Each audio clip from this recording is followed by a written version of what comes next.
The sky over Musutafu was bright and normal. Clouds drifted slow. People crossed streets with phones in their hands. A kid tugged on a parent's sleeve and pointed at a billboard with a smiling hero on it. Then the air made a sound that was not a sound. It was like the world took a sharp breath. A thin line opened in the sky. Not a crack in a building. Not a tear in cloth. It was cleaner than that. It looked like someone had sliced the blue open with a perfect blade. The line widened. Light bent around it. The edges shimmered. Birds in the area changed direction at once, like they all agreed something was wrong. A purple figure dropped out. He did not tumble. He did not flail. He fell like he expected the ground to be there and expected it to obey him. He landed on the street with one foot, right in the middle of an intersection.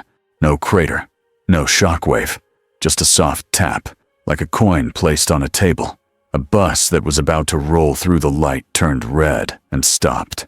Drivers stared. A few people screamed. Phones lifted higher. Someone whispered, "Is that a villain costume?" He was tall, slim, and built like a fighter who never had to prove it. His skin was purple. His ears were long and sharp. His eyes were yellow and calm. He wore strange clothes that looked old and expensive at the same time, with bright shapes and bands around his arms. He looked around like he had stepped into the wrong room. His nose twitched. "This place," he said, voice low and flat, "is loud." A nearby street camera caught every word. So did 100 phones. A pro-hero patrol was already there. Kamui Woods landed first, branches whipping out to keep civilians back. Edgeshot's shadow flickered along a wall. A third hero, a younger one, held their ground and tried to sound firm. "Unknown individual," Kamui Woods called. "This area is under hero control. State your name and quirk." The purple stranger blinked once, slow, as if the words were not important. He did not answer. The younger hero took a step forward, nervous energy leaking into their stance. "Hey, you can't just—" A small blast fired. It was not meant to kill. It was a warning. A burst of force and heat that cracked the pavement near the stranger's feet. The stranger did not flinch. He raised one finger. Not fast. Not dramatic. Just a lazy motion, like he was pushing away a fly. The warning blast vanished in midair. Not blocked. Not reflected. Gone. The air where it had been looked clean, like nothing had ever passed through it. Kamui Woods felt his throat tighten. He had seen strong quirks. He had seen monsters. This was different. This was control that did not need effort. The stranger's gaze slid to the hero who fired. His expression did not change, but the temperature of the moment did. "Don't do that again," he said. The hero's knees went stiff. They did not know why. Their body just understood the danger. A new ripple of light opened behind the stranger, smaller than the first. A tall, pale figure stepped through as if walking out of a doorway. He held a staff. He smiled politely at the chaos, like it was a busy train station. My, the pale man said, voice pleasant. "We seem to have arrived a bit off target." The purple stranger sighed, long and annoyed. Kamui Woods kept his arms out, shielding civilians. "Identify yourselves." The pale man gave a small bow. "I am simply an attendant. Please forgive the disturbance." "And him?" Edgeshot asked from the shadows, voice tight. The attendant's eyes flicked to his companion with something like fond patience. "He is difficult to describe in your terms." The purple stranger's ears twitched. "Stop talking." Before anyone could push harder, a new noise rolled in from 3 blocks away. A deep boom, then a second, then screams that did not sound like surprise anymore. They sounded like panic. A building's upper floors were collapsing. Dust poured into the street like smoke. Something had hit the support beams. Civilians started to run. Some ran toward the heroes. Some ran the wrong way. Kamui Woods looked from the collapse to the stranger. "I know," the stranger said, like the whole thing was irritating him. He moved, not in a blur like a speed quirk, not in a leap like a jumper. He was simply there, above the street, floating at the edge of the collapsing building. His right hand lifted. The falling concrete froze. Every chunk stopped in midair, held in place like it was pinned by invisible nails. Dust still drifted, but the heavy parts hung perfectly still. A car that had been thrown upward by the collapse stopped too, suspended above a screaming family. People stared with wide eyes. Phones shook in hands. A few mouths opened with no words coming out. The purple stranger looked down at the chaos with bored disappointment. "This isn't destruction," he said. "It's just mess." He turned back toward the heroes and the crowd, still floating, still holding tons of rubble as if it weighed nothing. Then he asked the question that made everyone feel small. Who was in charge of destruction here? No one answered, because no one even knew what kind of question that was. Hawks was halfway through a late lunch when his phone screamed with alerts. Not one alert. 10. Unknown entity. Unknown pour. City center anomaly. Multiple pro-heroes on scene. He stood up so fast his chair scraped loud against the floor. On his screen, a clip played from a shaky phone camera. A purple figure floated. A building's collapse hung frozen in the air behind him like a paused video. Hawks's smile vanished. His eyes sharpened. "That's not a quirk," he muttered. He was already moving before his lunch cooled. By the time the Hero Public Safety Commission assembled a crisis room, Musutafu was a storm of sirens and news helicopters. Large screens showed live feeds. One angle caught Kamui Woods talking carefully. Another caught civilians behind police lines. Another showed the purple stranger sitting on the edge of a suspended slab of concrete like it was a park bench. Endeavor's face filled one screen as he landed nearby. His flames flared hotter than usual, not because he was angry at a villain, but because he hated not knowing what he faced. A voice in the room said, "Can we confirm a quirk type?" A technician shook their head. "We can't even confirm he has a quirk. Our sensors read interference, like the data refuses to settle." Nezu arrived with a calm walk that did not match the tension. The small principal of UA climbed onto a chair, eyes bright. "How fun," Nezu said softly, which made several agents uncomfortable. "A puzzle that bites back." Aizawa followed behind him, scarf hanging loose. His eyes looked tired already, but there was a hard edge to his focus. He watched the screen with the floating rubble and did not blink. All Might entered last, thinner than the old posters, shoulders still wide, smile still practiced. The room shifted when he arrived. People stood straighter. They wanted him to fix it by being there. He looked at the purple stranger and felt a cold weight in his chest. This was not like All for One. This felt like something that did not belong on the same scale. Nezu tapped a claw on the table.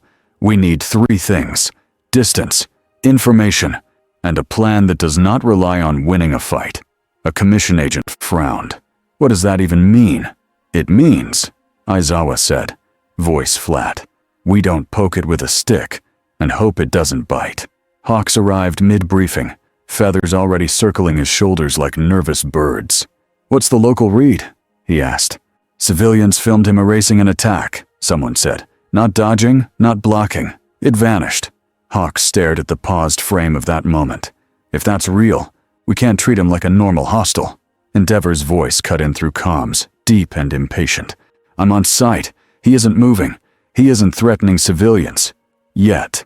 All Might leaned forward. "We should speak with him." Several agents looked relieved. The idea of talking felt safer than the idea of fighting.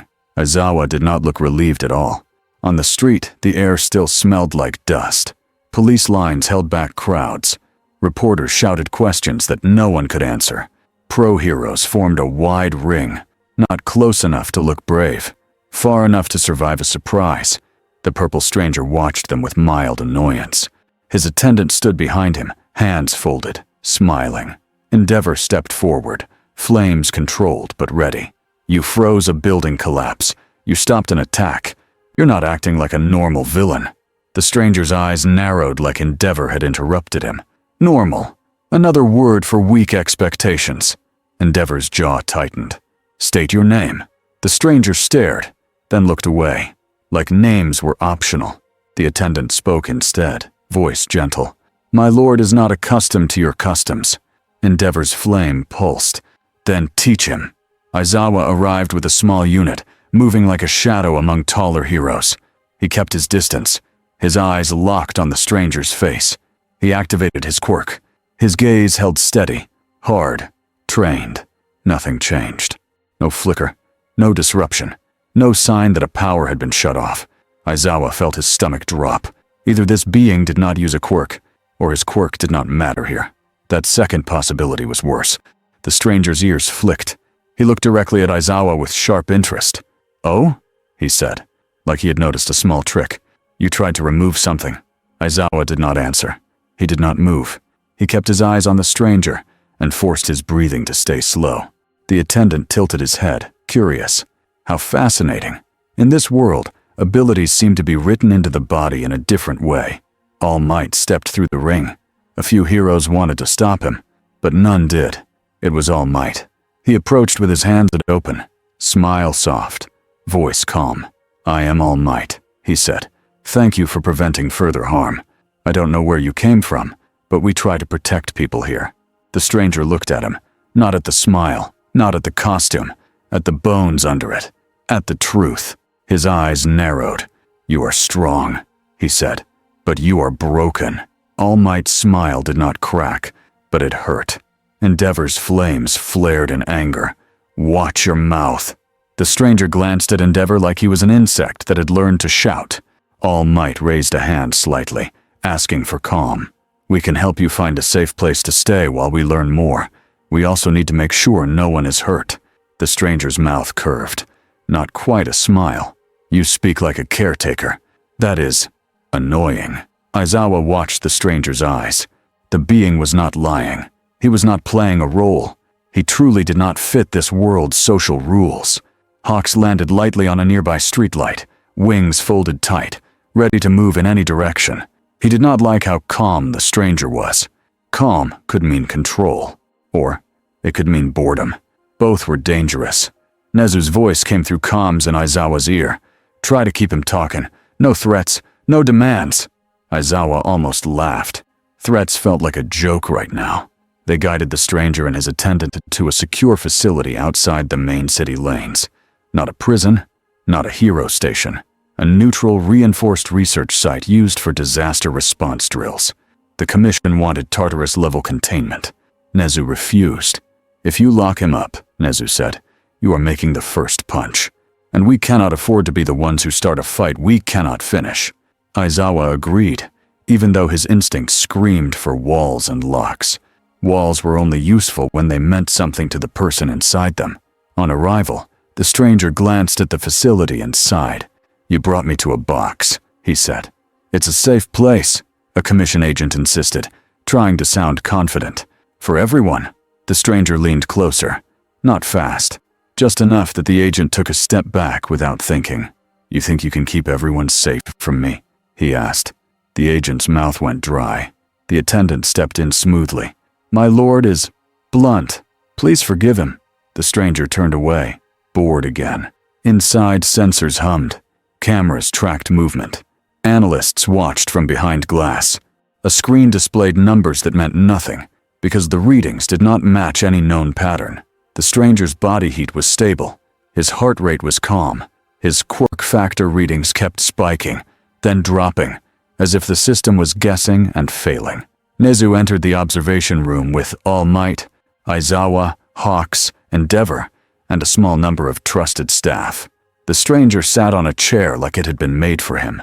His posture was relaxed. His eyes were half-lidded. He looked like he might fall asleep in the middle of the meeting. The attendant stood behind him, still smiling. Nezu cleared his throat. "Welcome. I am Nezu. I run UA High School." The stranger blinked. "A school?" Nezu nodded.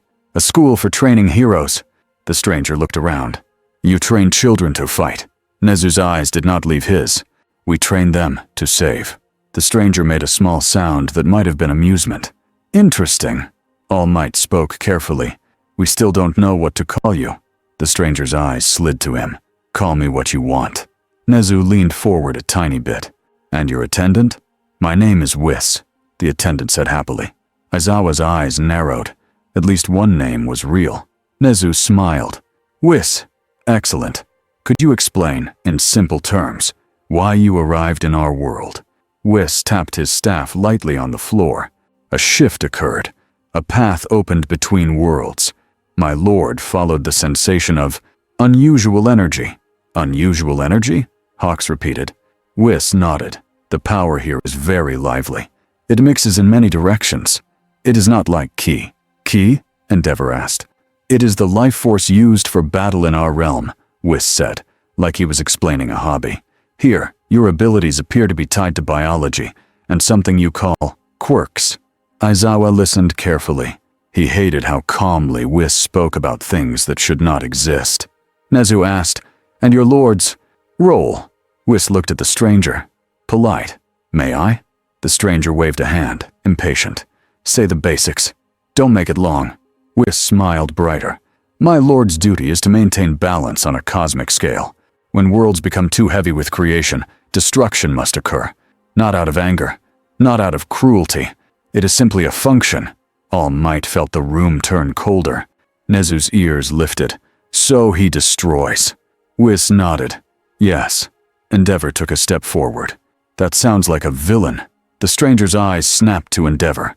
The temperature of the room dropped again, not from air conditioning, but from fear. "A villain?" the stranger repeated, voice quiet. Endeavor held his ground, pride burning hot. "If your job is to destroy worlds, you are a threat." The stranger stared at him. Then he stood. He did not rush. He did not flare power. He simply stood, and it felt like a mountain had decided to get up. Every hero in the room tensed. Aizawa's scarf shifted slightly, ready to move. Hawks's feathers lifted without him telling them to. All Might's heart beat hard in his chest. The stranger walked toward Endeavor. Endeavor's flames rose, instinct fighting caution. The stranger stopped an arm's length away and looked him up and down. "You are brave," he said, "or very stupid." Endeavor's teeth clenched. The stranger raised one finger again. Endeavor's flames vanished. Not blown out, not smothered. Gone, like someone erased the concept of fire from that space for a moment. Endeavor's eyes widened. He tried again. Nothing. His quirk did not respond. Aizawa felt his stomach twist. This was not erasure. It was not a quirk cancel. It was control beyond the rules they knew. The stranger lowered his finger. Endeavor's flames returned, sputtering back to life. The stranger stepped away, bored again. "Do not label me with your small words," he said. "I destroy because it is required, not because it entertains me." Hawks swallowed. "And what happens if you get entertained?" The stranger glanced at him. "Then you should worry." Whis chuckled softly, like it was a joke. No one else laughed. Nezu, still calm, said, "We have a responsibility to protect civilians. We cannot allow you to roam freely if you might destroy on a whim." The stranger sat back down as if the moment had been nothing. "Then don't annoy me." A commission agent slid a folder onto the table with shaky hands. "We have protocols for non-citizen entities. We need you to sign." The stranger stared at the folder like it had insulted his ancestors. Whis leaned in, smiling. "Oh, paperwork. How charming." The stranger's eye twitched. "No." Nezu watched this with deep interest. The room had found something that made the being react fast. Not attacks, not threats, forms. All Might tried to steer it back. "We want to avoid conflict. Could we agree on boundaries? No harm to civilians. No interference in our operations." The stranger leaned back, arms crossed. "I don't care about your operations. I care about peace." All Might blinked. "Peace?" "Silence," the stranger corrected. "Order. Balance. Your world feels like it's always shouting." Aizawa watched him closely. There was truth there. Not kindness, but truth. This being hated chaos. Nezu's voice stayed gentle. "Then perhaps we can help you find calm while we learn more. We will not imprison you, but we will observe you." The stranger's eyes narrowed. "Observe if you want." Hawks asked the question everyone avoided. "What do we do if you become a problem?" The stranger's gaze turned flat. "You can try." Whis lifted a finger politely. Now, let us not be rude. My lord can be reactive, but he is not here to conquer your world." Nezu tilted his head. "Then what is he here for?" The stranger answered this time, voice simple. "I felt something strange," he said. "So I came." All Might understood the danger in that sentence. He did not come for a reason that heroes could negotiate. He came because he could. Aizawa's mind raced. If they could not control him, they had to shape the environment around him, keep him away from triggers, keep villains away from him, keep crowds away, keep Endeavor away from him too, if possible. Nezu concluded the meeting with a calm plan that sounded brave only because it was honest. "We will treat you as a guest," Nezu said, "not a prisoner. We will provide a safe location and request that you avoid public areas until panic lowers. In return, we ask you not to use your power in populated zones." The stranger lifted one eyebrow. "Request?" Nezu nodded. "Yes, request." The stranger paused, then gave a small, lazy nod. "Fine." It was not permission. It was not partnership. It was a pause. And everyone in the room felt the fragile shape of it. Outside the facility, news drones hovered. Social media exploded. People argued about aliens, gods, and secret weapons. And in the dark places of the city, another set of eyes watched the feeds with a hungry grin. Tamura Shigaraki sat in a ruined room lit by the glow of screens. The air smelled like dust and old sweat. The floor was cracked. The walls had old graffiti and newer stains. His hands itched. His fingers tapped against his knee like they wanted to grab something and turn it to nothing. On the screen, the purple stranger erased Endeavor's flames with one finger. Shigaraki leaned forward. "That's not a quirk," he whispered. A Nomu shifted in the corner, breathing heavy. A low-level follower flinched at Shigaraki's tone and tried not to speak. Shigaraki's cracked lips pulled into something that was not a smile and not a snarl. It was a look of craving. "If the heroes can't control him," Shigaraki said, "then they'll panic. And if they panic, they'll make mistakes." He watched the stranger's bored face again. The casual power. The way the world seemed to bend around him.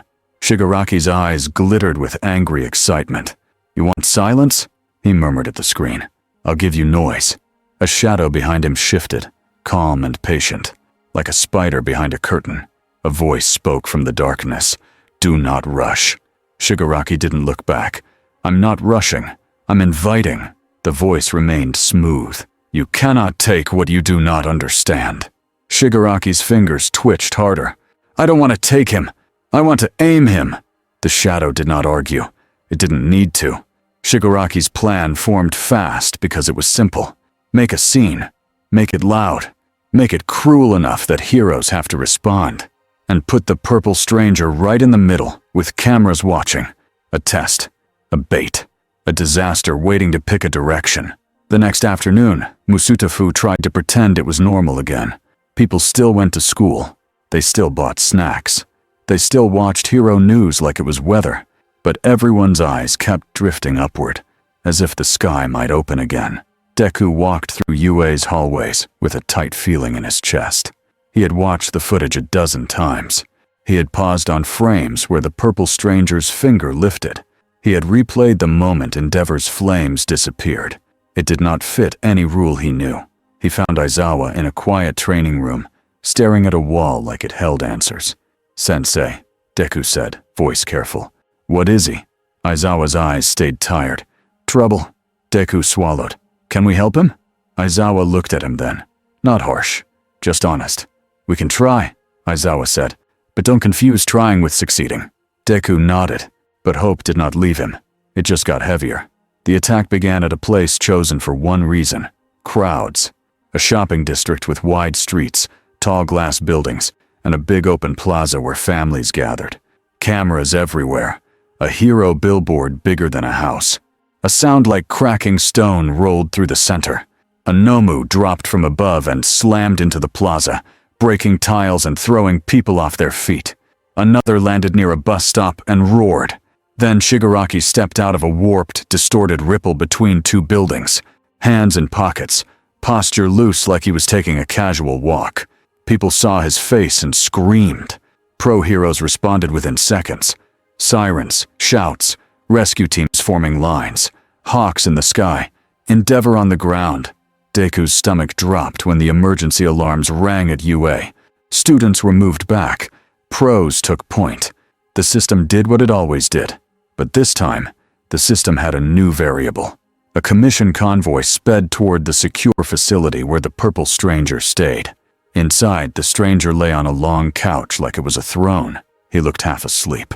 Whis stood nearby, holding a small object in his hand, turning it with curiosity. A commission agent ran in, breathless.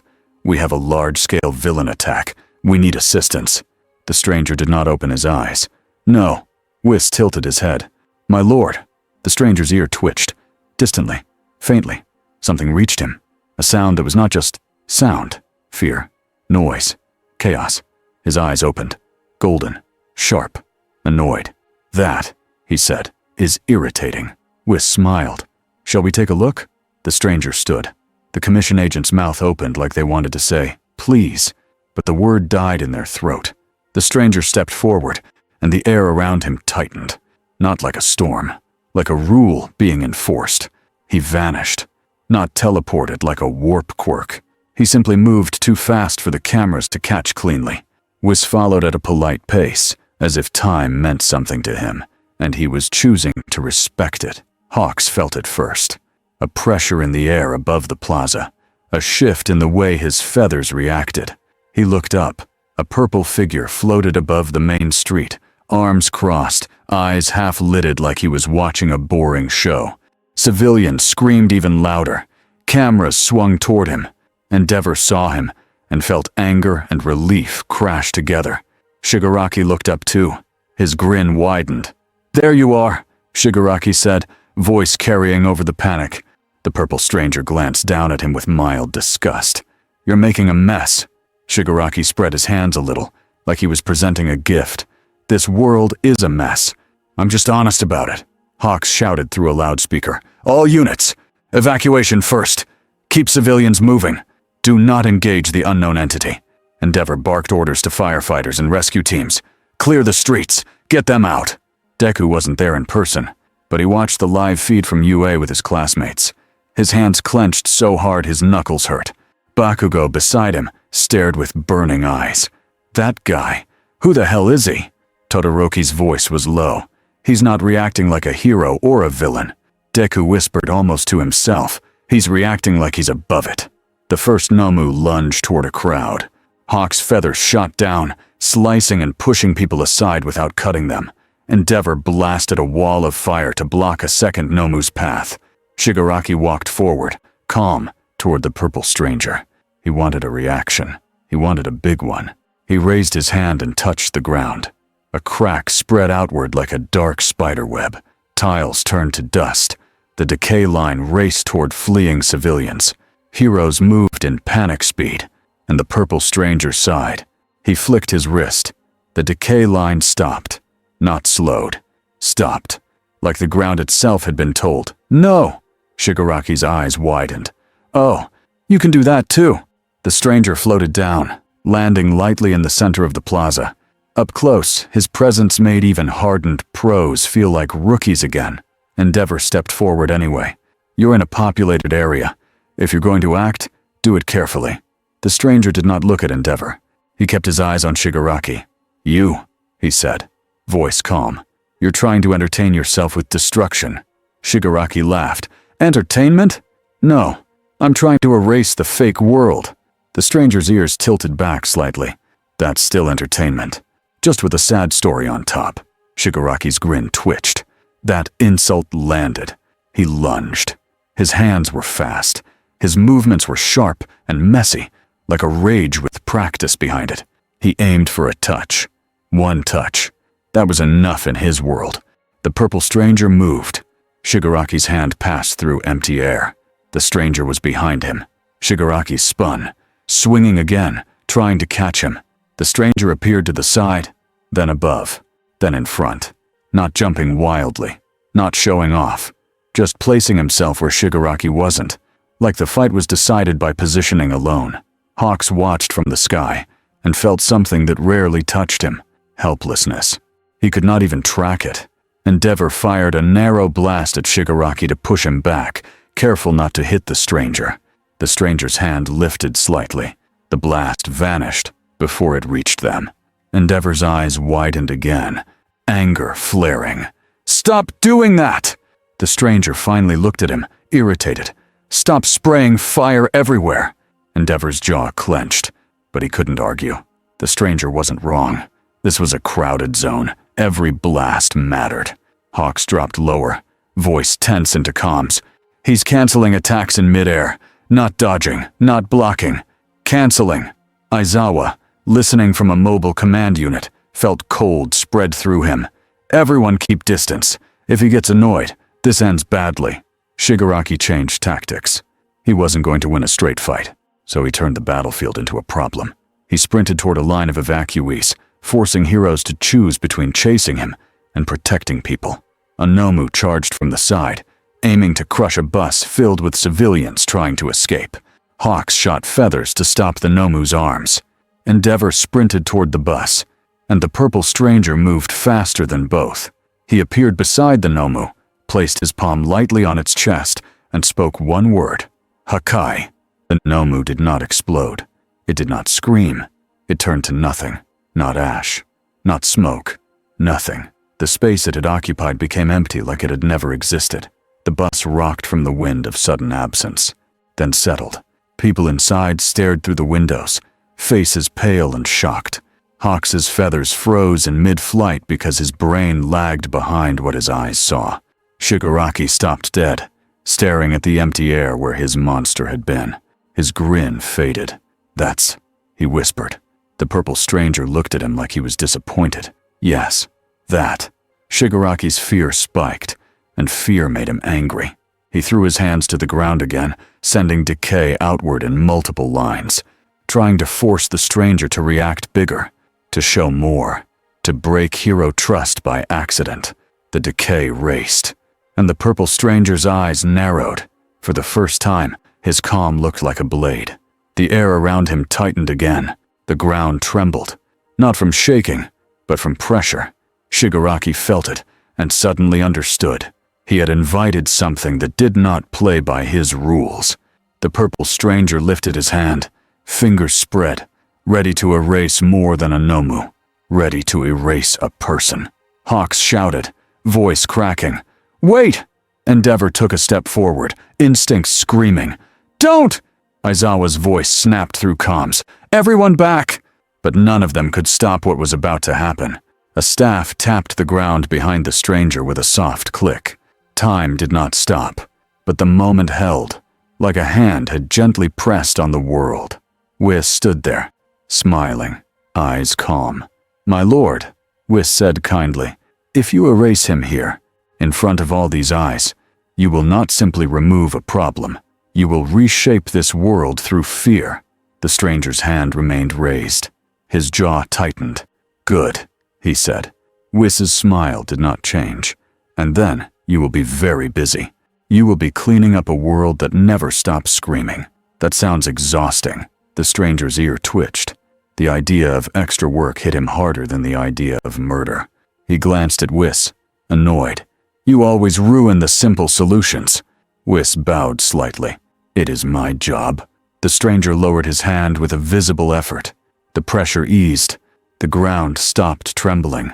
Heroes breathed again like they had been underwater.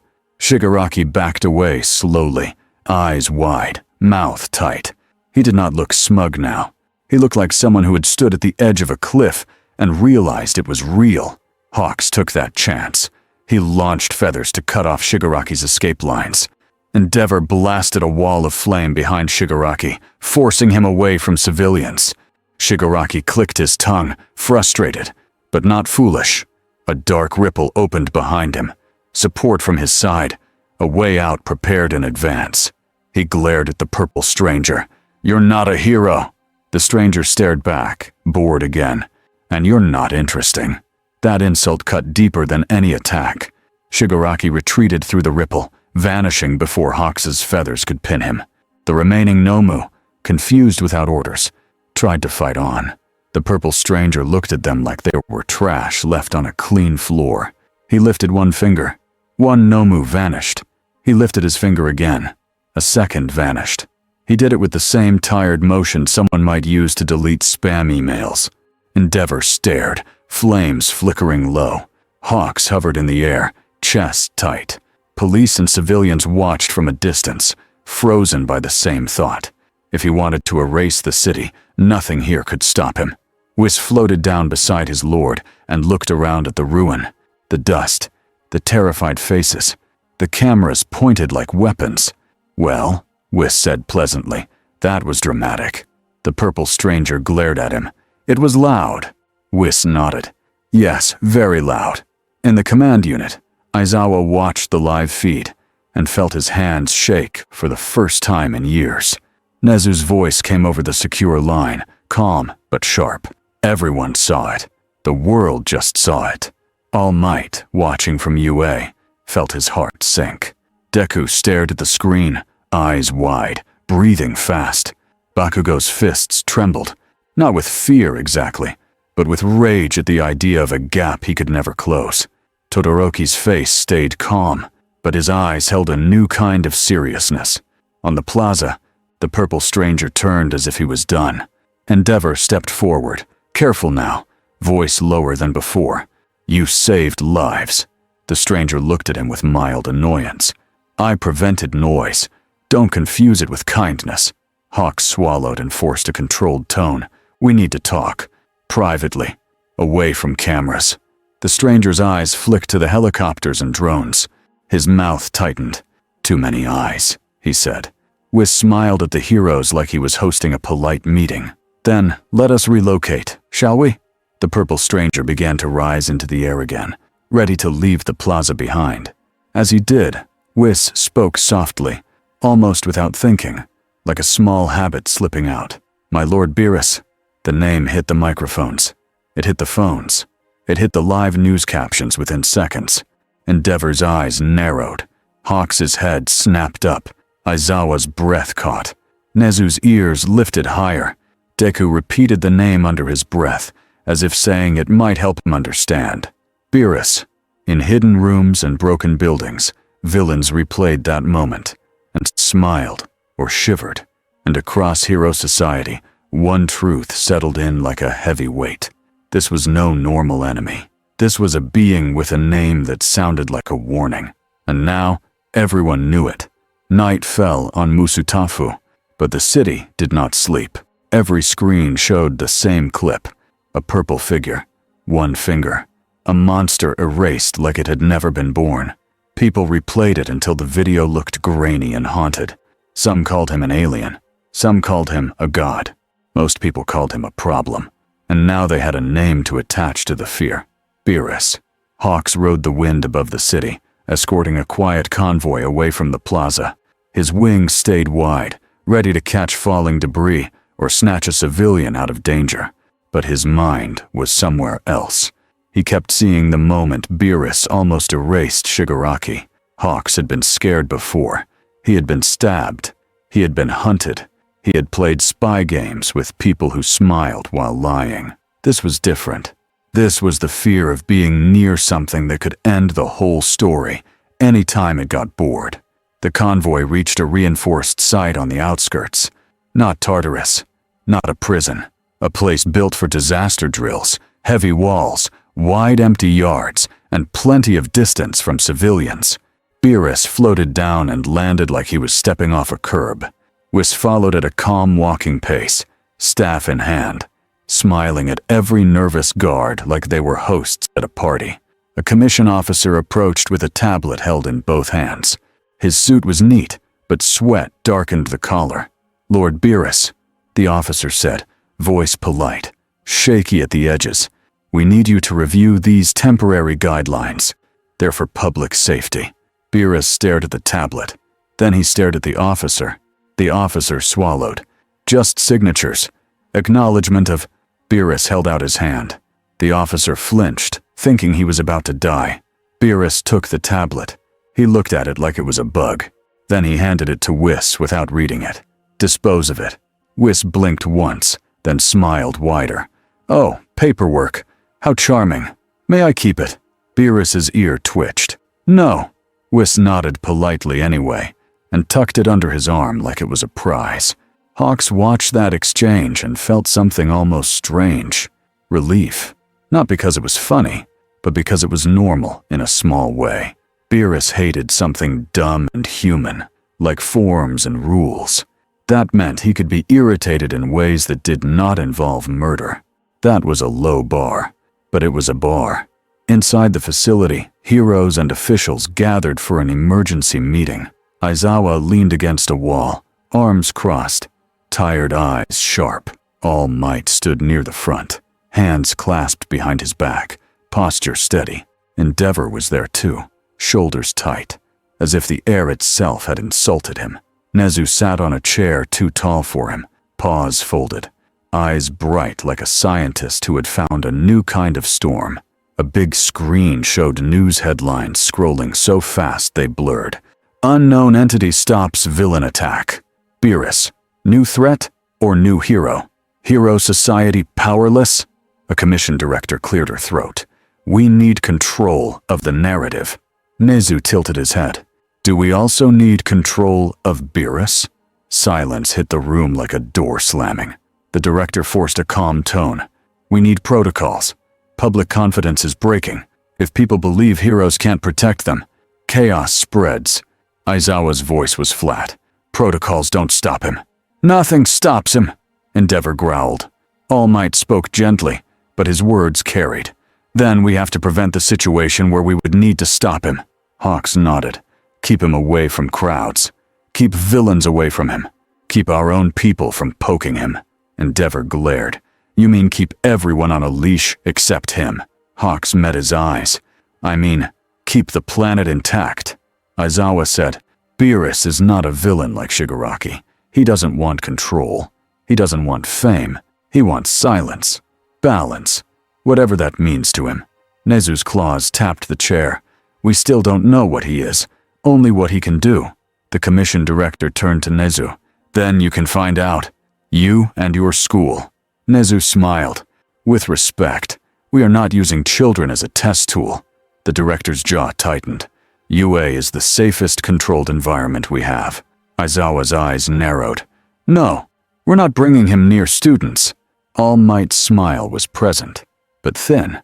If we treat him like a weapon, we will get the result of treating him like a weapon. The director looked around the room. Then what?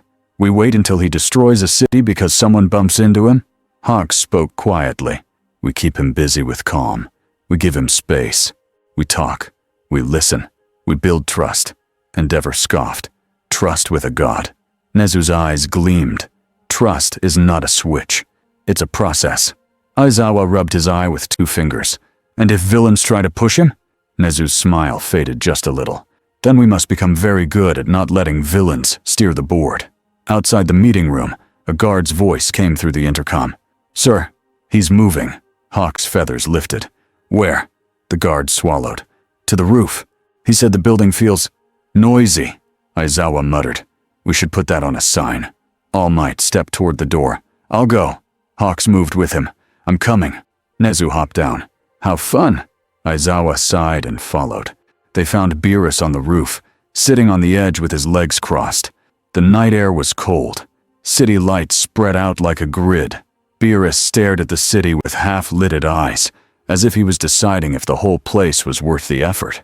Whis stood behind him, holding the tablet from earlier, and reading it with a look of real interest. Non-citizen entity behavior guidelines, Whis read aloud. Oh, there are charts. Beerus's tail flicked. Stop. Whis turned a page anyway. All Might approached slowly. Careful steps. Open posture. Beerus, All Might said. Thank you for not harming civilians today. Beerus didn't look at him. I dislike noise. Hawk stayed a few steps back, watching Beerus's hands, his eyes, his breathing. Everything looked too calm. All Might continued. You heard Whis say your name. People heard it too. They're scared. Beerus gave a small huff. They should be. Hawks's jaw tightened. He forced his voice to stay even. We need to understand what you are. Not for curiosity, for safety. Beerus finally looked at Hawks. His gaze was direct and sharp, like a blade laid on a table. You don't have anything that can hurt me, Beerus said simply. Hawks didn't deny it. True. Beerus blinked once. Then stop pretending this is a negotiation. All Might stepped in. Calm. It's not about forcing you. It's about choosing to coexist. This world has rules, because without them, People suffer. Beerus's mouth twitched. Rules. His tone made the words sound dirty. Whis smiled. To be fair, my lord, rules exist everywhere, even in our realm. Beerus glared at Whis.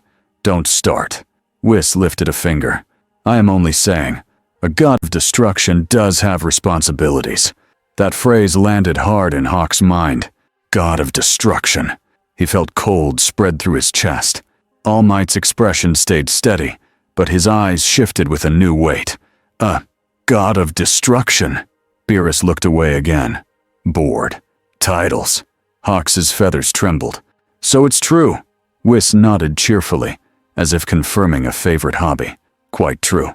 Aizawa stepped forward, scarf hanging loose. Explain it in plain language. Whis smiled at Aizawa. My lord's role is to remove what grows out of control. If life expands without limit, it becomes unstable. Destruction makes space. It restores balance. Aizawa's voice stayed flat, but his hands were tight. And what happens if you decide this world is out of balance? Beerus's eyes narrowed slightly. Then I fix it. Hawk swallowed. By erasing cities. Beerus shrugged. If needed. All Might's voice was gentle but firm. In our world, we don't accept if needed from one person, even from the strongest hero.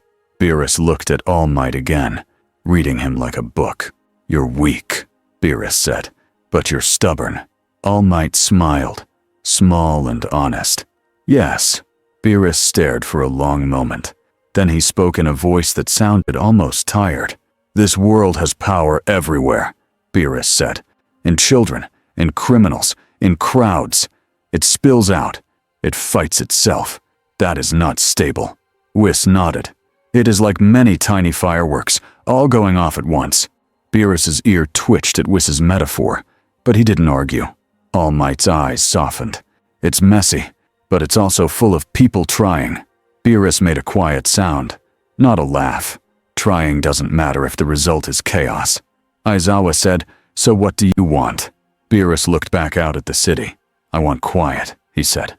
I want to sleep without hearing your world shout. Hawks exhaled slowly. Then, we can help with that. Beerus glanced at him. How? Hawks spread his hands. We keep you away from crowds. We deal with villains before they get near you. We don't provoke you. We don't test you like a lab rat. Aizawa added, and you don't take public insults as permission to erase people. Beerus's eyes sharpened. People should know their place. All Might's voice stayed calm. People are scared. Scared people say stupid things. Beerus stared at it all. Might like he was trying to decide if he respected that or hated it. Whis spoke softly, almost like a reminder. My lord, your temper is famous. Beerus clicked his tongue. I know. The rooftop air held a fragile deal. Not a contract. Not control. Just a pause built on mutual understanding of one fact. If Beerus wanted to, nothing in this city could stop him. Inside the facility, alarms started again. A technician burst onto the roof door, breathless. Hawks! Aizawa! We have a situation. Social unrest near the perimeter. Protesters. News crews. The commission is sending... Beerus's ears twitched. Noise. Hawks rubbed his forehead. Of course. Whis smiled like he was enjoying a play. And the next act begins. By morning, the world had changed again. Outside the facility, people gathered behind fences. Some held signs that said, "Don't bring him here." Others held signs that said, "Make him a hero." A few held signs that were worse. Reporters shouted questions into cameras. Drones buzzed overhead. Police and heroes held lines to keep people from getting too close. Inside the facility, the commission held another meeting. This one was colder.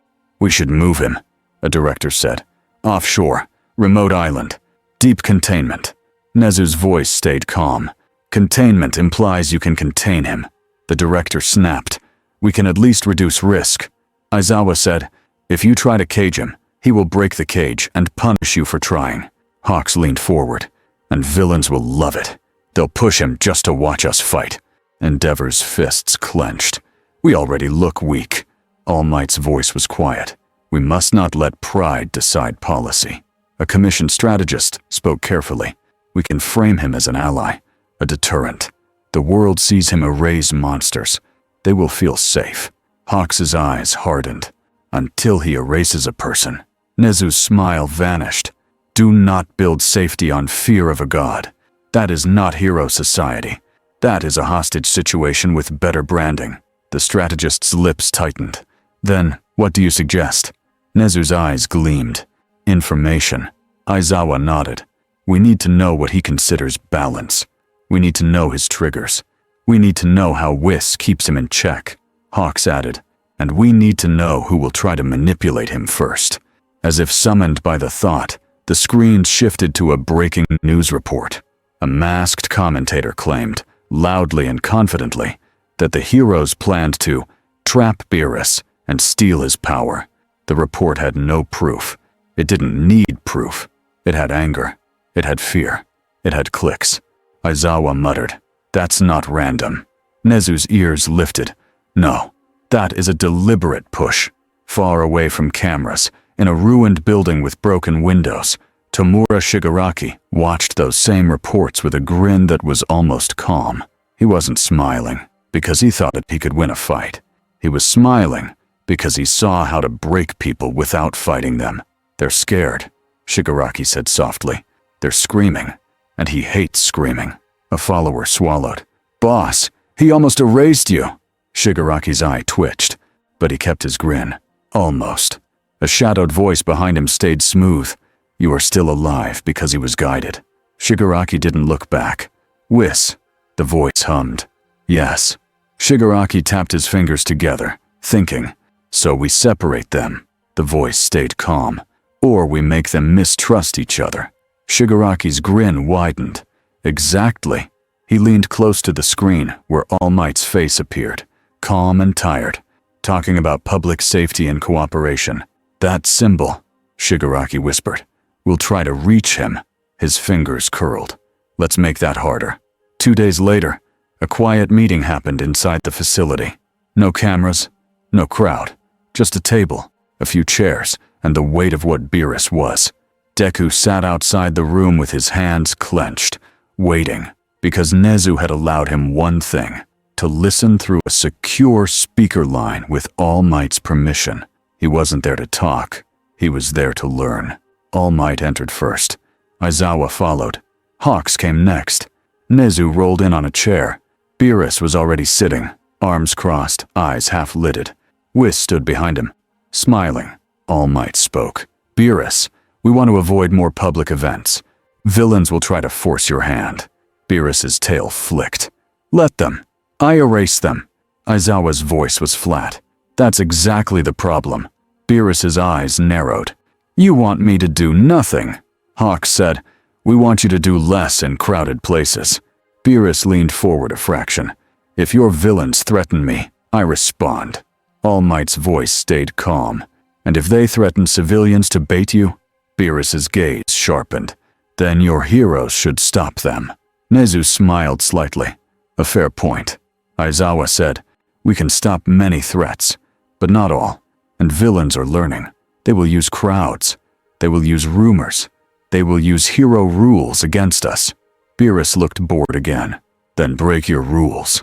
All Might's smile was small. If we break our rules, we become what we fight. Beerus stared at him like that was a strange way to live. Whis spoke softly. My lord, this world is different. Their strength is not only in power, it is in agreement, in trust. Beerus made a sound of annoyance. Trust is fragile. Hawks nodded.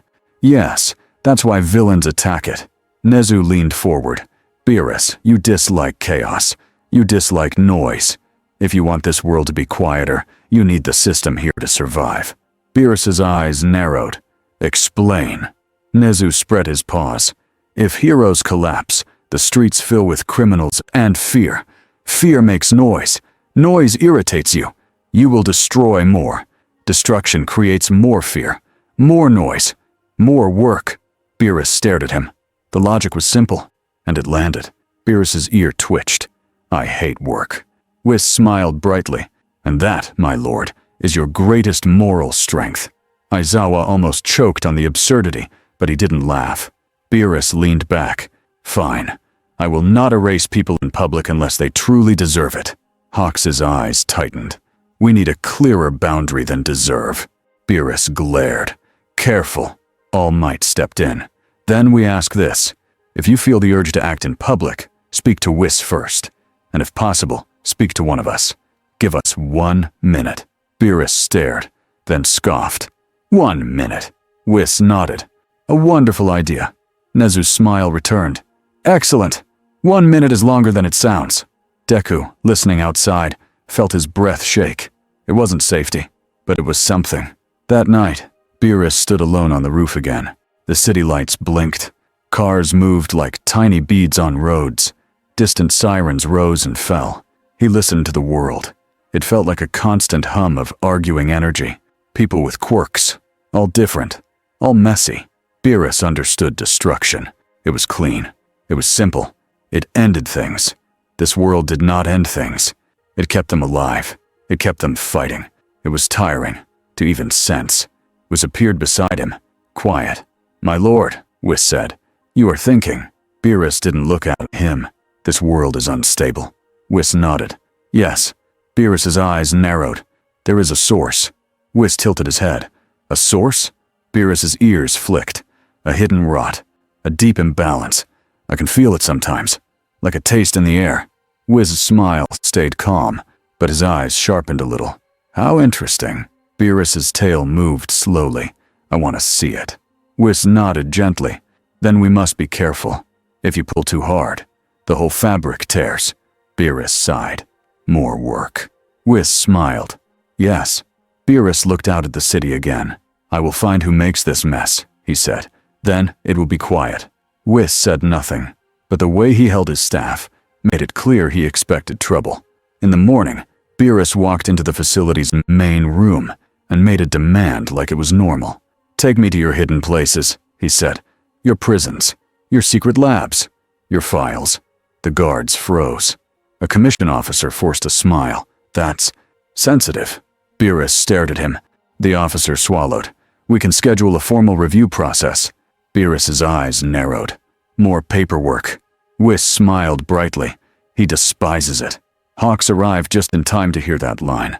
He rubbed his face. What exactly do you want, Beerus? Beerus looked at Hawks like he was slow. Balance. Aizawa's voice came from behind Hawks. You think you can fix our world by finding one bad thing. Beerus's tail flicked. One bad thing can rot the whole structure. Nezu approached. Calm. He might not be wrong. Hawks stared. Nezu. Nezu's eyes gleamed. Our world has hidden layers. If Beerus senses a deep threat, that threat is likely real. The question is whether we can guide his investigation without letting him bulldoze through it. Aizawa muttered. Bulldoze implies we survive. All Might arrived, face calm, but eyes worried. Where does he want to go? Beerus answered for them. Somewhere with your worst criminals. Aizawa's eyes narrowed. No. Beerus's gaze sharpened. Yes. The air got heavy. Whis tapped his staff lightly. Perhaps we begin with information, not cages. Archives, records, a controlled tour. Beerus's eyes narrowed. Fine. Hawks exhaled slowly. Okay, controlled. With escorts. No crowds. Beerus looked annoyed. I already agreed to your 1 minute nonsense. Hawks almost smiled. Despite everything. It's not nonsense. It's survival. Beerus snorted. Nezu clapped his paws softly. Then it settled. We will show you what we can, in layers, and we will watch you closely. Beerus stood still, then nodded once. The side quest began. The convoy moved at dusk. 2 armored vehicles. 1 hero transport. Hawks in the air. Aizawa inside, eyes on Beerus. All Might in another vehicle, watching from a screen, because he could not physically keep up if things became a fight. Beerus sat in the hero transport like a bored king forced to ride in a taxi. Whis sat across from him, reading the commission's guideline tablet again like it was a comedy book. Aizawa watched them both, expression flat. Beerus's eyes flicked to Aizawa. You're tense. Aizawa didn't blink. You're a walking disaster. Beerus's mouth twitched. Good. Aizawa said, if your goal is balance, then learn this.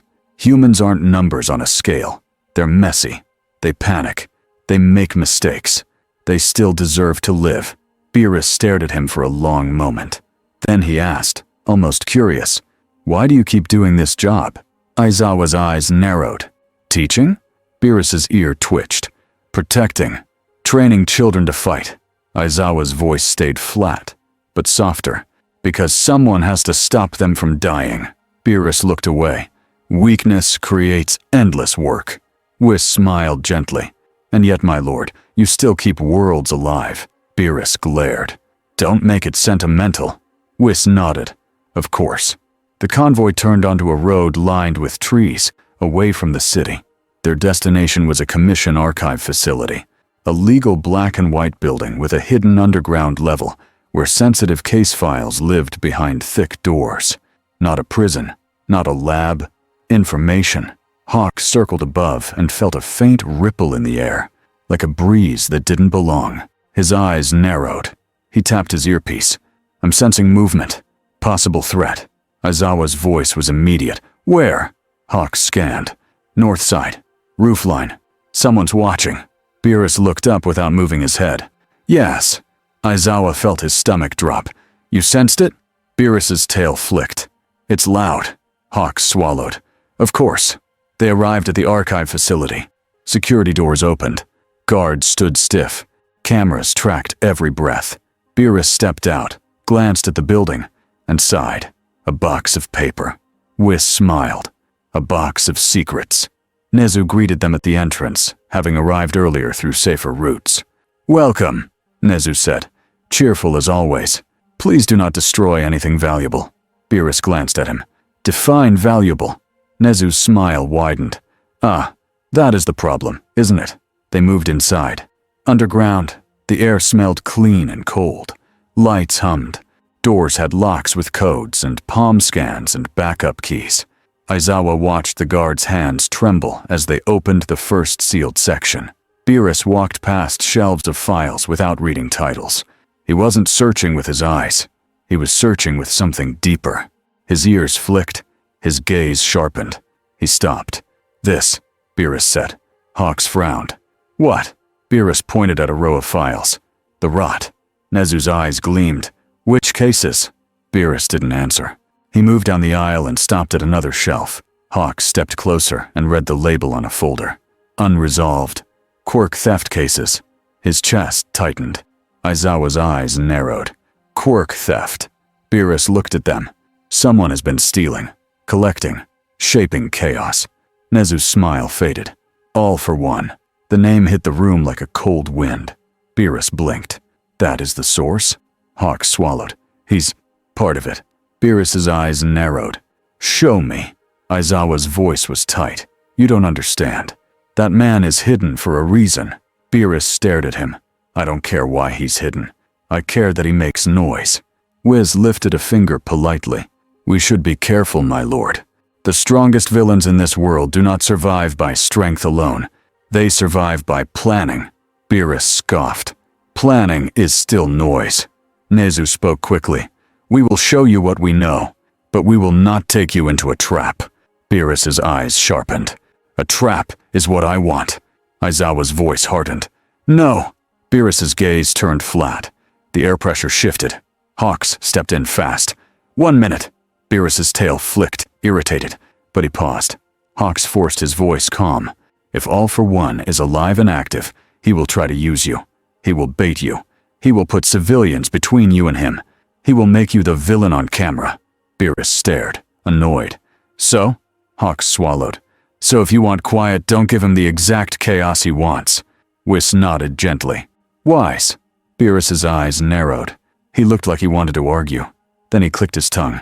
"Fine. Then show me his trail." Nezu exhaled softly, relieved.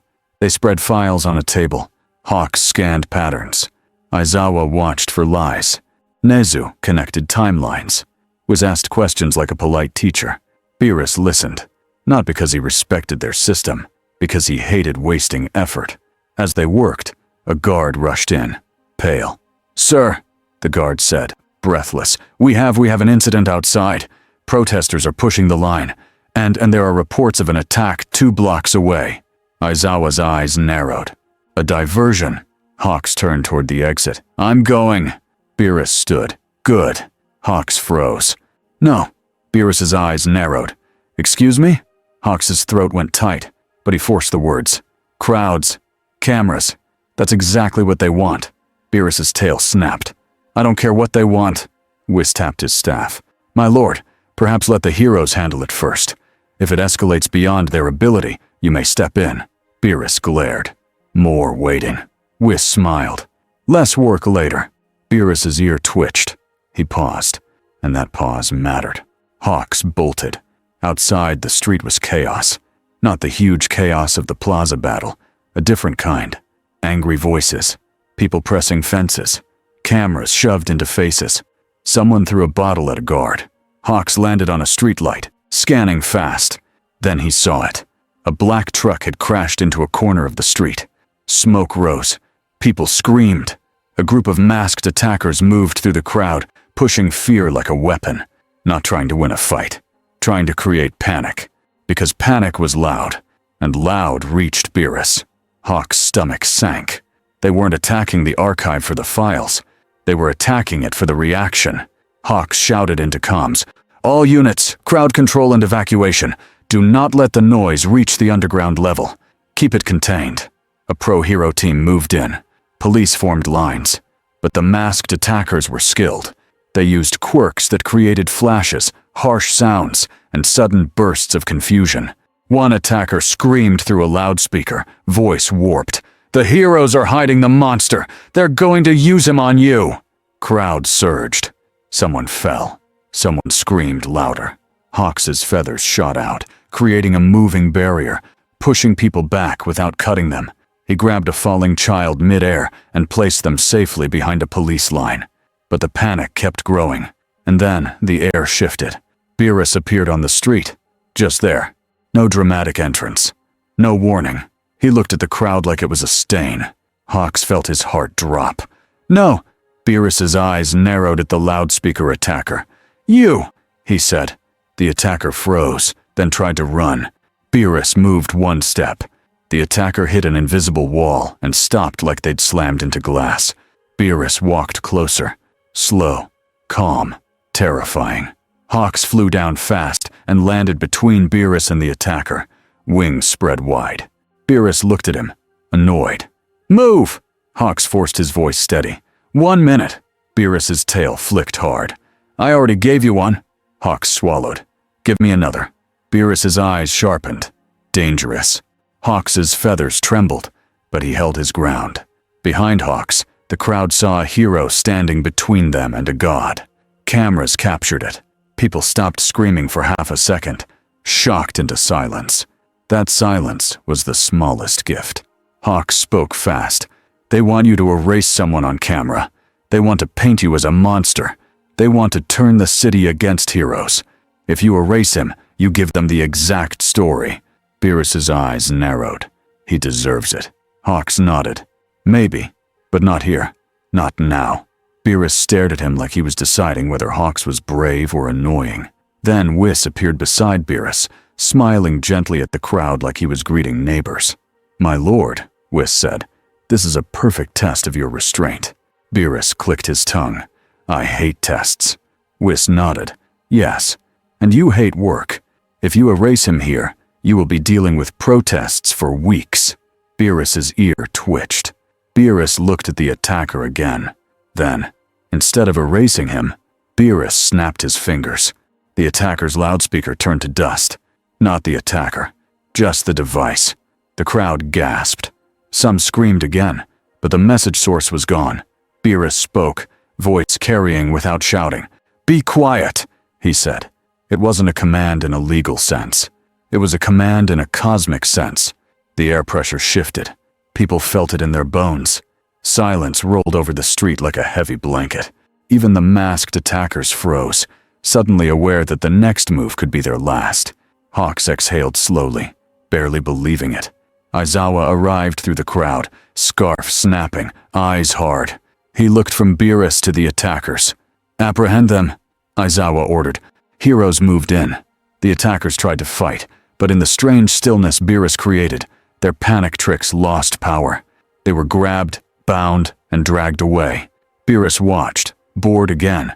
then turned away like the whole scene wasn't worth his attention. Hawks stayed close, still tense. Beerus glanced at him. "Your 1 minute is irritating." Hawks let out a shaky breath. "Thank you." Beerus snorted. "Don't thank me. I did it for the silence." Whis smiled. Progress. Later, back underground, Nezu stared at the footage of Beerus choosing not to erase someone in public. Nezu's smile was small, thoughtful. He can be guided. Aizawa didn't look comforted. Guided. Not controlled. All Might watched quietly, hands clasped. He felt the same fear, but also something else. Hope. Not that Beerus would become a hero. Hope that Beerus would choose not to become a disaster. Hawks entered. Tired. Wings drooping slightly. "They baited him," Hawks said. "They wanted a public execution." Aizawa's eyes narrowed. "Shigaraki." Nezu nodded. "Or someone behind him." A hush fell as the idea settled. Someone smart was steering the chaos. Someone who understood systems. Someone who could see how to turn hero rules into a weapon. Beerus spoke from the corner, arms crossed, eyes half-lidded. "Your villains are annoying," he said. Aizawa stared. "Welcome to our life." Beerus's eyes narrowed. "Then stop them," Hawks said. "We're trying." Beerus looked at the files again, then at Nezu. "All for one. Where is he?" Nezu hesitated. For the first time, Nezu looked like he didn't want to answer. "Hidden," Nezu said carefully. "And if we chase him blindly, we will walk into a trap." Beerus's tail flicked. "Then I will force him out." Aizawa's voice was sharp. "No." Beerus's gaze turned flat again. "Yes." Hawks stepped in, fast. 1 minute. Beerus glared. "Enough." Whis spoke softly. "My lord, perhaps there is a better approach. Not brute force, not public displays. Instead, precision." Beerus's eyes narrowed. "Meaning?" Whis smiled. "We look for the source of his influence. His laboratories, his supply lines, his doctors, his nests." Nezu nodded quickly. "Yes, Garaki, the Nomu production, the networks." Beerus's expression sharpened. "Good." Aizawa's stomach tightened. "If we move on those, they will respond." Nezu's eyes gleamed. "That is the point." Beerus looked at them like they were finally speaking a language he understood. "Then we hunt," Beerus said. Hawks's feathers lifted. "Carefully." Beerus snorted. "Annoyingly." The pivot was set. The war was not going to be fists and quirks alone. It was going to be fear, planning, and traps. And now, a god of destruction was on the board. The first lead came fast, and it came ugly. A hidden clinic was discovered on the edge of an industrial area. Reports of missing people, strange deliveries, a smell like chemicals that never left the air. Hawks flew low over empty rooftops, scanning. Aizawa rode in a van with a small hero team.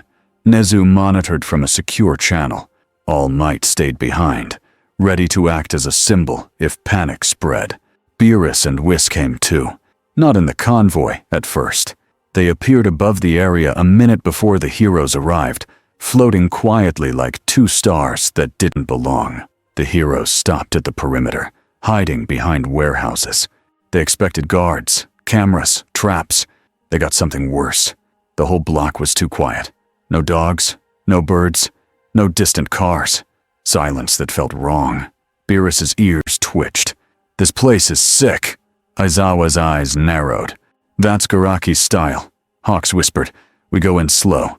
We take evidence. Beerus dropped to the ground. Hawks hissed, "Beerus." Beerus glanced back, annoyed. "Do you want quiet or not?" Aizawa's scarf snapped as he moved. "Stay close.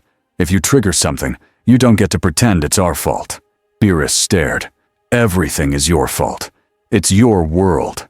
Aizawa's jaw tightened, but he didn't argue. They entered the clinic. Inside, the air smelled like metal and antiseptic. Lights flickered. Hallways stretched like a maze. Doors had numbers, not names. Hawks's feathers drifted ahead, silent scouts. Aizawa's eyes stayed half-lidded, ready to erase any quirk he could. It was habit, even if it meant little against Beerus. Beerus walked like he didn't fear ambush. Was walked like he knew where the ambush would be. They found the first room. Empty beds. Straps. bloodstains scrubbed too hard. Hawk's stomach twisted. Aizawa's hands tightened. Beerus looked around, expression unreadable. Then he spoke, voice low. "This is imbalance," he said. "This is rot." Whis nodded. "Yes." They moved deeper. A hum began to fill the air.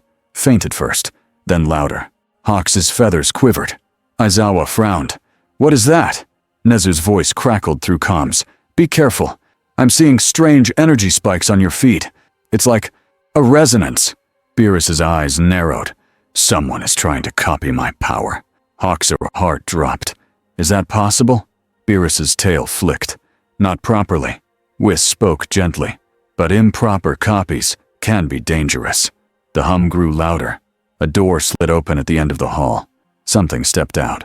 It looked like a Nomu, but wrong. Not just muscle and stitches. Its skin shimmered, like the space around it didn't fully accept it. Its eyes were empty. Its hands looked too clean, almost smooth, like they were made for one purpose: erasing. It lifted its arm and touched the wall beside it. The wall didn't crumble like decay. It didn't burn. It disappeared in a clean circle, leaving a hole to the outside. Hawk's breath caught. Aizawa's blood ran cold. Beerus's eyes narrowed. "That," Beerus said, "is an insult." The creature tilted its head, as if it could sense Beerus. Then it moved. Fast. Not Beerus fast, but faster than most heroes. It lunged toward Aizawa first, like it recognized the control threat in him. Aizawa's scarf snapped out, wrapping the creature's arm to pull it offline. Aizawa's eyes flared red. Erasure active. The creature didn't stop. Its arm brushed the scarf. The scarf vanished in a clean strip. Aizawa's eyes widened. "What?" Hawks shoved Aizawa back with a burst of feathers, creating distance. The creature's hand grazed the floor. A section of tile vanished, leaving empty air. Hawk's mind raced. If that touch landed on a person, Beerus appeared between them. He didn't strike. He simply stood there. The creature lunged for him. Its hand touched Beerus's chest. For half a second, Hawks expected Beerus to vanish. Beerus didn't. The creature's hand started to shimmer, like it was the one being rejected. Beerus looked down at the hand on his chest, expression flat. "You're fake," Beerus said.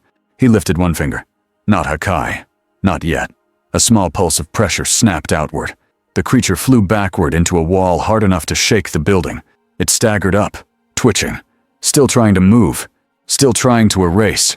But now the air around it was unstable, like it was breaking under its own stolen rule. Nezu's voice came through comms, sharp. "Beerus, do not erase it instantly. If it's tied to a device, destroying it could trigger a chain reaction." Beerus's ears flicked. "Chain reaction?" Whis spoke calmly. "My lord, they built a crude mimic. It may be connected to a field generator. If you remove it violently, the stored energy could release into the environment." Beerus's eyes narrowed. "Annoying." Hawks stared. "So we can't just—" Beerus glared at Hawks. "Don't finish that sentence." The creature lunged again, faster now, wild, desperate. Hawks and Aizawa moved to protect each other, but Beerus stepped forward and caught the creature's wrist with 2 fingers. He held it like it weighed nothing. The creature thrashed. Its other hand tried to touch Beerus's arm. Beerus twisted the wrist slightly. The creature's arm bent in a way an arm should not bend, and it dropped to its knees. Beerus didn't look pleased. He looked offended. Whis pointed down the hall. "The generator will be deeper. I can feel the field." Aizawa forced himself to breathe. "So this thing is a guard." Hawks's feathers spread. "Then we go for the source." Beerus looked at the creature, then at the hallway. He released the wrist. The creature fell forward, twitching. Beerus turned away like it didn't matter. "Fine," he said. "We do this the slow way." And for Beerus, that was the scariest sentence of all. Because if a god of destruction agreed to do something slowly, it meant he cared enough to see it through. They moved deeper into the clinic, following the hum, following the rot. And outside, far from that underground hallway, the city kept watching the sky. Because whether they loved him or feared him, everyone now understood the same truth. Beerus wasn't just passing through. He was getting involved. Picking up after the clinic raid. 3 weeks later, Musutafu still felt different. The streets were repaired. The The broken glass was gone. The plaza tiles were replaced. The news trucks moved on to the next crisis. But people walked with their heads a little higher. Not from pride, from listening, because everyone had learned the same new habit. If the air ever got heavy, they looked up. Hawk stood on a high rooftop near the facility, watching a calm, empty yard that used to be full of emergency crews. The wind pushed against his jacket. He let it. The wind was honest. People were not. Below him, the Beerus protocols had become real. They were not written on one page. They were written in how guards spoke softer, how drones kept their distance, and how even Endeavor learned to stop yelling first and think second. Hawks hated that it had to be this way. He also knew it was working. A door opened onto the rooftop behind him. Aizawa stepped out, scarf loose, eyes half-lidded. He looked even more tired than usual, which was almost funny if it wasn't terrifying. "You're early," Aizawa said. Hawks didn't turn. "I didn't sleep." Aizawa grunted like he understood. Hawks asked, "Any movement?" Aizawa's voice stayed flat. He moved once, to the far roof. He said this roof was too full of nervous thoughts. Hawks finally turned, eyebrows lifting. "He said that?" Aizawa nodded. "He listens to the world like it's a radio he can't shut off." Hawks exhaled. "That sounds like torture. It also sounds like a reason he might snap," Aizawa said. Hawks stared at the city lights in the distance. "We're doing better. No big public scenes. No villains getting close." Aizawa's eyes narrowed. "Because villains change tactics." Hawks nodded. "Yeah." They both knew what had happened after the clinic. They had gone deeper and found the generator. It had been a rough metal chamber full of humming coils and stolen parts, like someone tried to build a thunderstorm inside a box. The fake erasing Nomu was only the guard. The real danger was the field. Whis had touched his staff to the floor and calmly sealed the worst of it, like he was closing a lid. Heroes had rushed in to cut power and pull drives. Garaki's people had fled through tunnels they didn't know existed until they did. Beerus had stared at the machinery like it was garbage on a clean floor. He had not erased the whole building, not because he couldn't, because Whis reminded him of one simple thing. "If you erase the wrong parts at once," Whis had said, smiling, "you will create more noise." Beerus hated noise, so he let the heroes do the messy work. And that single choice had kept the city from breaking. Aizawa looked at Hawks. "The commission is coming again." Hawks sighed. "With forms." Aizawa's mouth twitched. "Of course." They went downstairs. The meeting room smelled like coffee and stress. A few commission officials sat stiffly at the table. Nezu sat on a chair with a booster, calm as ever. All Might stood near the wall, arms folded, smile gentle but eyes sharp. Beerus was already there. He sat like he owned the space, arms crossed, tail moving slowly, expression bored. Whis stood behind him with that polite, cheerful look that made Hawks feel like he was being judged and teased at the same time. A commission director slid a folder across the table with two careful hands. "Lord Beerus, this is a revised agreement." Beerus stared at it. The director continued quickly, as if speed could protect him. "It's not a cage, it's a guideline. It covers public contact, emergency response, and—" Beerus lifted one finger. The director froze. Beerus tapped the top of the folder. The folder turned to dust. Not a dramatic explosion. Just gone, like it had never been printed. The director's face went pale. Whis smiled brightly. "Oh, so decisive." Hawks rubbed his forehead. "Beerus." Beerus looked at Hawks like he was a mosquito that had learned to speak. "Stop bringing me paper." The director swallowed. "We need a legal framework." Beerus's eyes narrowed. "You need control." Nezu spoke gently. "They need something that helps the public feel stable." Beerus leaned back. "Then lie." All Might's voice was calm. "We don't build stability on lies." Beerus glanced at All Might. "Your world already does." All Might did not argue, which was its own kind of answer. Hawks tried to keep the meeting from turning into a cliff edge. "We're not asking you to be a hero. We're asking you to help us avoid disasters." Beerus's tail flicked. "That sounds like work." Whis hummed pleasantly. Everything sounds like work to you, my lord. Beerus glared at him. Yes. Aizawa stepped in. Here's the real boundary. No public erasing of people. If you feel like acting, you give us 1 minute. You talk to Whis. You let us evacuate. Beerus's eyes sharpened. And if I refuse? Aizawa didn't blink. Then we still try to evacuate, because we don't have another option. The blunt honesty hung in the air. Beerus stared at Aizawa for a long moment. Then his expression shifted. Just slightly. Not softer. More focused. You're honest, Beerus said. Aizawa's voice stayed flat. I'm tired. Beerus made a small sound like amusement. Good. Hawks felt a strange relief again. Beerus respected honesty more than praise. The director, sweating, tried once more. Could you at least sign a symbol of cooperation? A single page. Beerus sighed like the world was personally annoying him. Whis leaned forward and produced a pen from nowhere. Here you are, my lord. Beerus took it, stared at it, and then scribbled something on the blank page the director slid forward. Hawks leaned in despite himself. Beerus had drawn a simple face, 2 sharp eyes, a cat mouth, a little crown. Then he pushed it back. There, Beerus said.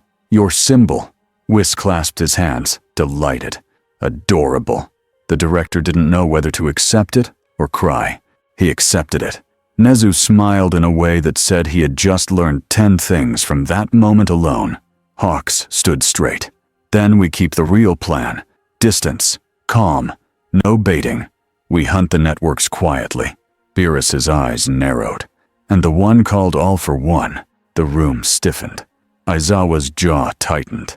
You don't get to hunt him alone. Beerus looked bored again. I don't need you. All Might stepped forward, slow and steady.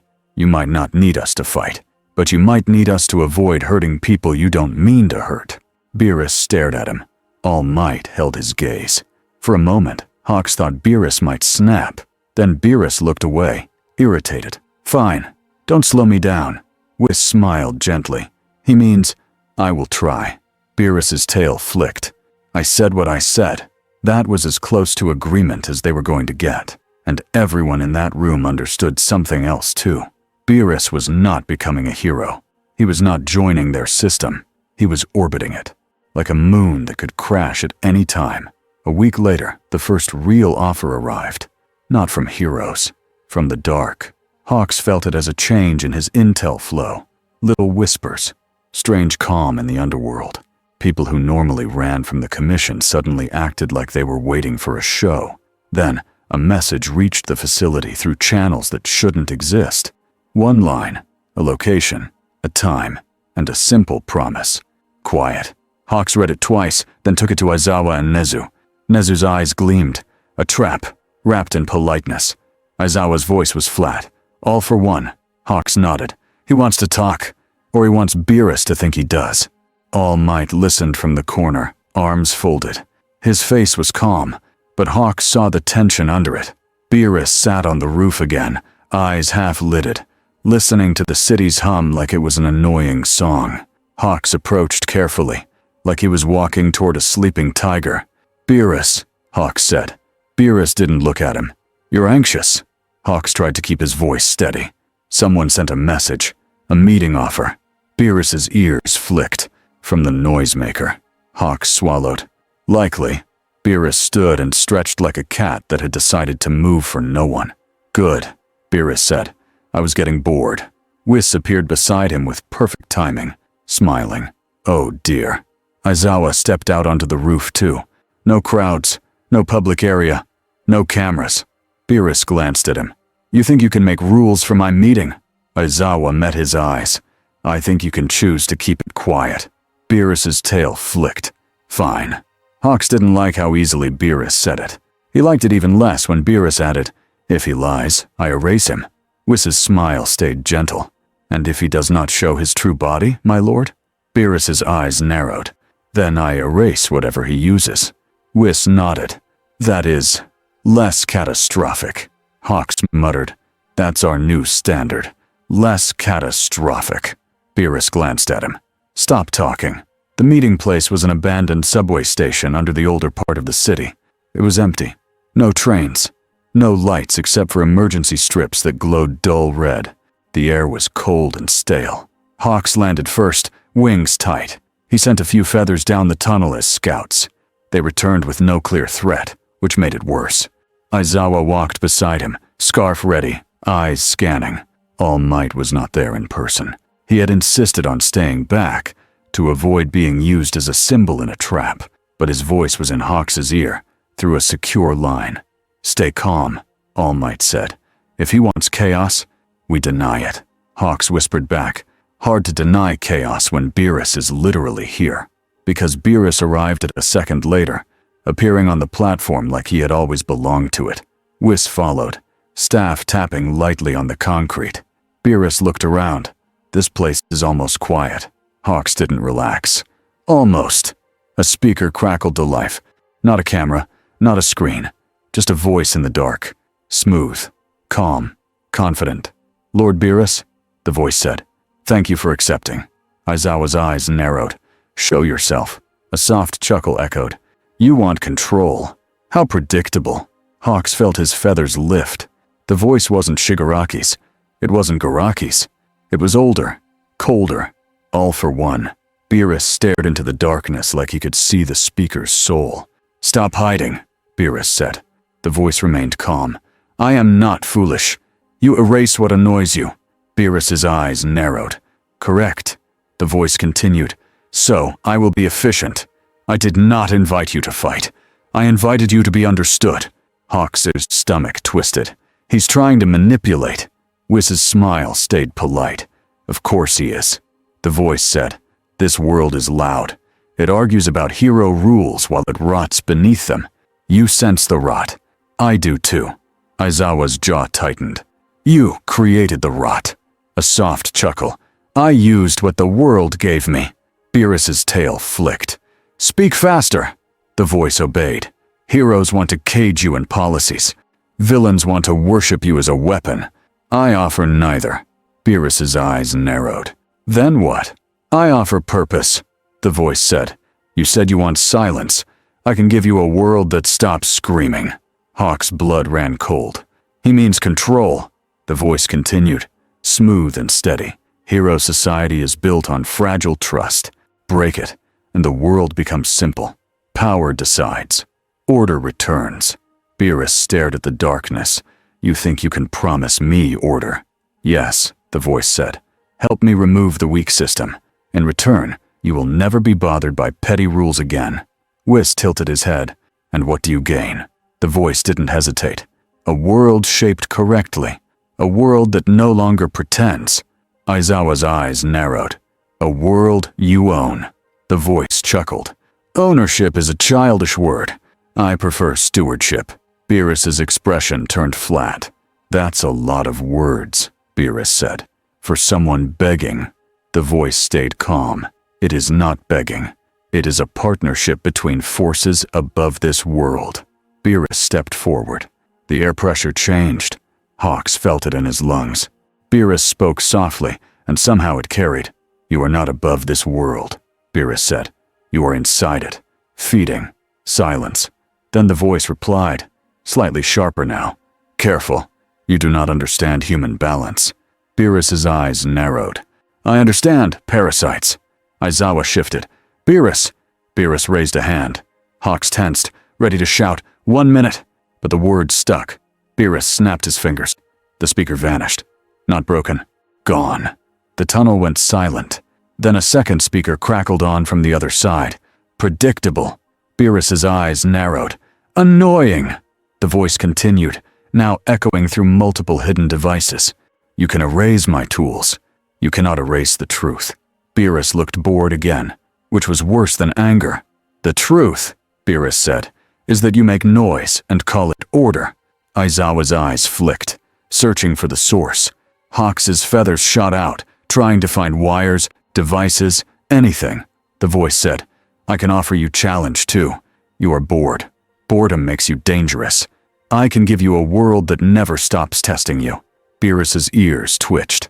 That word landed. Testing. Challenge. Hawks saw the change, small but real. Beerus enjoyed challenge, not because he needed it, because it made him Feel awake. Wiss's smile softened, but his eyes sharpened. He knew it too. Beerus stared into the tunnel. You think your world can challenge me? The voice answered. Not today. Not with quirks. With time. With systems. With choices. Hawks felt sick. This was the real trap. Not a fight. A moral trap. A boredom trap. Aizawa whispered, He's trying to hook you.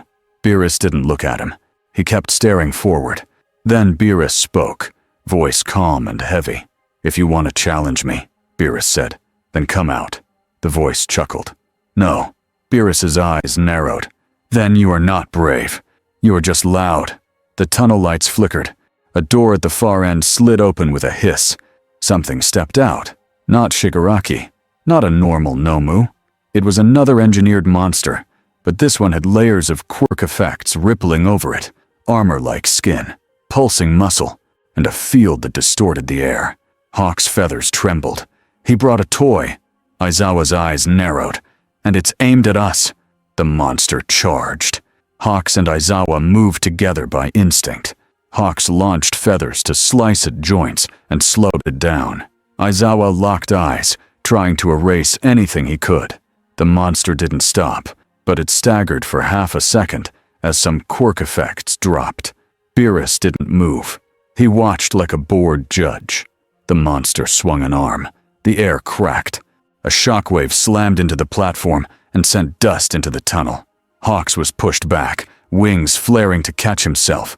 Aizawa's scarf snapped out to anchor him. Beerus sighed. Whis, Beerus said. Whis nodded. Calm. Yes, my lord.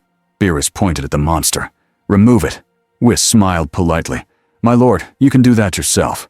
Beerus's eyes narrowed. I'm deciding something. Whis blinked once, then his smile turned softer. Ah! Beerus stepped forward at last.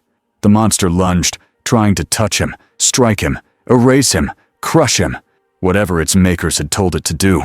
Beerus lifted his palm and pressed it lightly against the monster's forehead. Hakai! Beerus said. The monster vanished. No roar, no death scream, just emptiness. The air snapped back into place like it had been holding its breath. Hawks stared at the empty space, chest tight. He didn't even...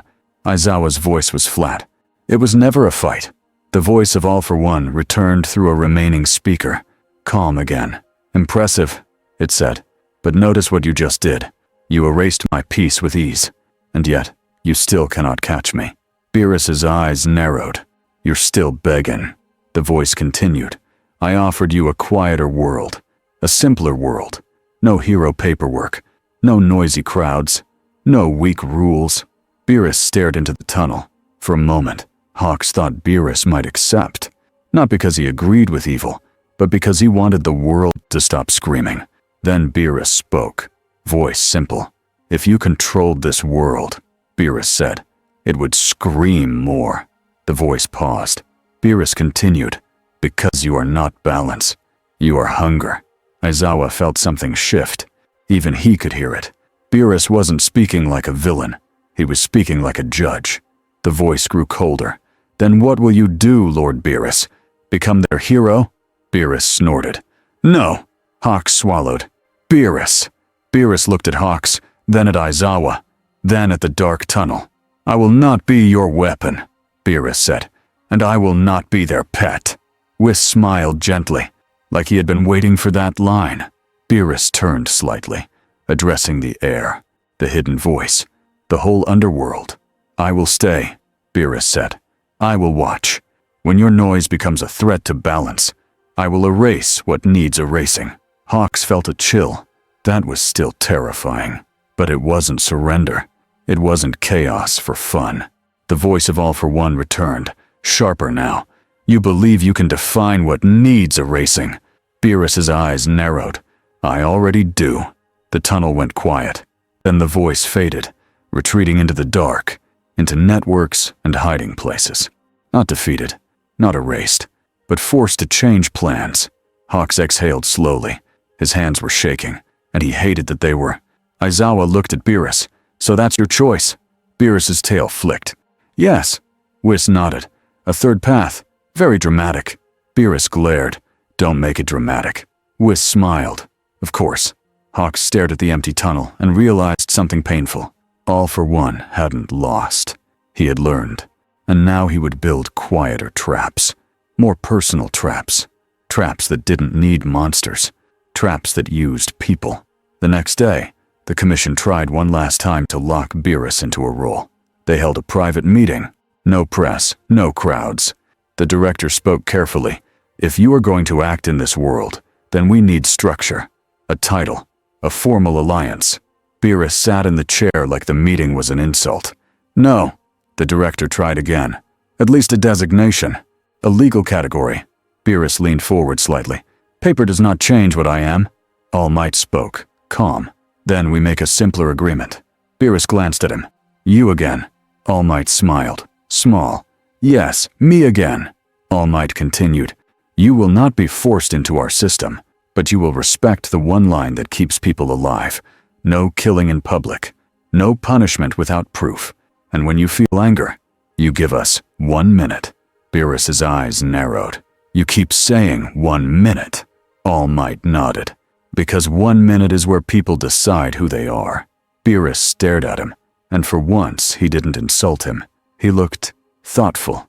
Then he clicked his tongue. Fine. Hawks let out a slow breath he didn't know he was holding. Aizawa's shoulders loosened by half an inch. Nezu smiled, pleased. Whis looked delighted, like this was his favorite kind of victory. Beerus stood. And stop sending me forms, Beerus said. The director nodded quickly. Yes, of course. Whis raised the guideline tablet cheerfully. But I will keep reading them. Beerus glared. Why? Whis smiled. Because it amuses me. Beerus looked away, annoyed. And that annoyance, strangely, felt safe. Not safe like a locked door. Safe like a storm that had decided to drift instead of striking. Weeks passed. Beerus developed a routine that no hero would have predicted. He didn't train with students. He didn't patrol. He didn't attend meetings unless forced. He chose quiet rooftops and empty spaces. Sometimes he sat on the highest building in a district and listened, eyes closed, like he was measuring the city's balance. Sometimes he floated above the ocean outside the city limits and did the same, as if salt air was less irritating. Whis wandered the world like a tourist, calm and smiling, asking questions about quirks and hero schools and even traffic laws. Hawks stayed busy. His job became half rescue hero, half cosmic babysitter escort. Aizawa stayed tired. His job became half teacher, half person, who said no to everyone, including gods. All Might stayed steady. He couldn't punch this problem. So he did the only thing he could. He kept talking. He kept showing up. He kept being a symbol even when the symbol felt small, next to a god of destruction. And the villains went quieter. Shigaraki hated it. He wanted noise. He wanted screams. He wanted the world to crack like glass. But even he learned the new rule. If you made too much noise, something purple might appear. Not because it cared, because it was annoyed. In a hidden room, Shigaraki watched another hero broadcast and clenched his fists. He's still here, he muttered. A calm voice behind him answered, yes. Shigaraki's eyes burned. He won't help us. The calm voice replied, then we stop trying to recruit him. Shigaraki turned, anger shaking his shoulders. Then what? The voice stayed smooth. We make the heroes break themselves. Shigaraki's grin returned, sharp and hungry. Good, he whispered. That's loud in a different way. On a quiet night, All Might asked for one more meeting. Not in a facility, not in a boardroom. On a rooftop near UA, where the air was cleaner and the lights were softer. Beerus sat on the edge of the roof, legs crossed, staring at the distant city. Whis stood behind him, staff in hand, smiling at the stars like they were old friends. All Might approached slowly, the wind tugging at his coat. Beerus didn't look back. You came to lecture me. All Might smiled gently. Maybe. Beerus's tail flicked. Hurry. All Might stood beside him, careful not to crowd him. You chose not to join villains. You chose not to be controlled by the commission. You chose to stay and watch. Beerus's ears twitched. Yes. All Might's voice stayed calm. Why? Beerus was silent for a moment. Then he answered honestly, which was rare. Because if I erase too much, Beerus said, I will have to keep erasing. Your world will scream louder, and I will be busy. Whis smiled like he wanted to clap. All Might chuckled softly. So you're avoiding work. Beerus glanced at him, annoyed. Yes. All Might nodded. That's not the reason I would choose, but the result helps people, so I'll accept it. Beerus looked away. Don't praise me. All Might's smile stayed small. I'm not. I'm acknowledging a choice. Beerus's eyes narrowed. Humans talk too much. All Might looked out over the city lights. We do. Sometimes it saves us. Sometimes it ruins us. Beerus listened, and the city's hum filled the silence between them. Then All Might said the quiet truth. Someday, you might be truly angry, All Might said. Not annoyed. Angry. Beerus's tale slowed. Yes. All Might continued. When that day comes, remember the 1 minute. Beerus didn't answer, but he didn't argue either, and that was enough. Whis stepped closer, voice soft. My lord, you have made a new kind of balance here. Beerus snorted. Don't get dramatic. Whis smiled. I will try. Beerus stared at the city, and his voice dropped to something almost tired. Try not to make me work, Beerus said. All Might smiled, looking at the lights below. We'll try. The wind moved over the rooftops. The world kept turning, and somewhere in the dark, new plans formed.